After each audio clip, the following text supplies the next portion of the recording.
Hey, Professor. Thank you again for the self-assessment video I'm able to turn in. I really appreciate it. Hold on, Momo. Um, so I'm gonna talk about a self-assessment. I know this class has taught me a lot. I did have like an upper hand, I guess you can say, because I started working at a county library where I have to present programs myself and help facilitate. And like being a librarian, you have to have social skills. You have to be able to deal with customers. You're making programs where you have a lot of attendance. Sometimes you don't. You have to learn things. You got to know things. So talking in front of people, I still will never feel comfortable, but I know I could do it if I put my mind to it and just get it over with. I just go with the flow. So self assessment. I know I've grown a lot in this. I feel more comfortable doing it right now. Like for instance, I got my mom here. They're not paying attention, and I got my wife and daughter. But I feel comfortable doing this. And before I had to go like separate myself from everybody and just make my own videos. So I'm gonna go down the list of the questions you have here. How do you feel about your speech? How effective was your speech? Do you think you did a good job? So for my speech, it's hard to say because I think I express myself better when it just comes out of me and I don't think about it and write it. If I just talk from the heart.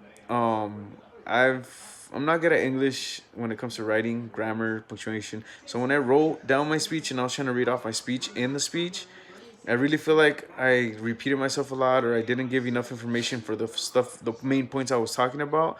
And as I seen other of my classes' speeches for their reviews, I feel like they did a better job and I could have done a lot more things that I've seen them do. So I know I didn't do that well, but at the same time, I know I gave the information I wanted to give. Basically, it was about voting, and I think I did a good job. And with the past videos I've done, I've grown a lot because I was looking back at the video since I made a YouTube channel out of it, and you could just tell the confidence level and I just feel a little better about it. But I know I did a lot of work. If I had like say more than 30 people in front of me, I'd get the shakes. Like I'd get scared. I'd probably panic. But I am getting better. Doing this is getting better. If I was in an in-class communications 101, I'm sure it would be a lot different. But it would better prepare you because in life sometimes you got to be a public speaker or a keynote speaker or you just got to do what you got to do when it comes to work. What would you like to add it to your speech? What would you have changed? I think what I would have changed was the way I shifted my main points around and how I kind of mixed through each one, jumping back and forth. I feel I did. What I would have liked to add it was a little bit more like the citations I gave. I didn't actually mention the citations as I was saying my speech through each paragraph and main point, and I saw a lot of students doing that. But did leave my citations at the end of the essay. It would have been nice to talk about so they could follow along and maybe look them up if they were interested in what I was saying.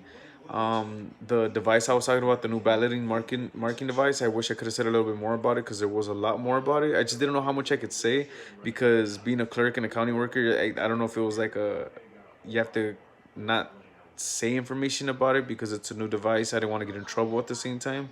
I just tried to say the main points of how to use it. How was your verbal delivery? I think my verbal delivery, I'll be honest with you, I was a little nervous. I did it in front of my wife and brother-in-law, and I was speaking really fast. I don't even think I was catching my breath. I wasn't pausing where I should. And then I think while I was reading it, I was adding words to it because I feel like I messed up in my grammar. So I kept saying different things. But made it better though. At the same time, in my head, I was like looking ahead on my writing and then like thinking, okay, I'm gonna add this before I say it. My nonverbal delivery, I feel like I could have had a better stance, maybe properly dressed since it was an informative speech, like in the video you showed us as an example. I did it late night. I was out of work, I was busy, and my daughter, and I just had sweats on. I don't know what I was wearing, I don't remember. But I feel like I could have been properly dressed. Maybe it looked better, more professional. Like if I was actually, informing someone of something. Um, what surprised you about your speech? How did you feel about your ability as a public speaker? What surprised me about my speech was the information I was giving out. If it wasn't for me getting this new job, I would have never became a county elective clerk to help out in the elections. The first time I ever do it, there was a time in my life where I went through some hardships where I could not be a voter. They took my voting rights away, but now I've got them back, and now I was actually a clerk worker for the first time. And I was pretty proud that I was part of the 2020 It was a year since women were granted rights to vote, and at the same time, we're trying out a new marketing device that I could actually tell my kids and grandsons later on when I'm older, saying that I was part of the first time they ever used it, if it actually works out. What do you do well? What do you need to work on? What do I do well? I do well in just talking. I think I do these videos pretty okay. I'm not trying to brag, but I think I'm very comfortable with it. And things I need to work on is just slowing down a little bit, making sure I reread my material, going back, taking some stuff out, maybe like exchanging some words around, using better grammar that could explain my words. Like, I express myself better in words than I do on paper, so that's my problem, and that's something I need to work on. I really appreciate the chance to turn these assignments in, Professor, and I hope you like my answers. Thank you very much.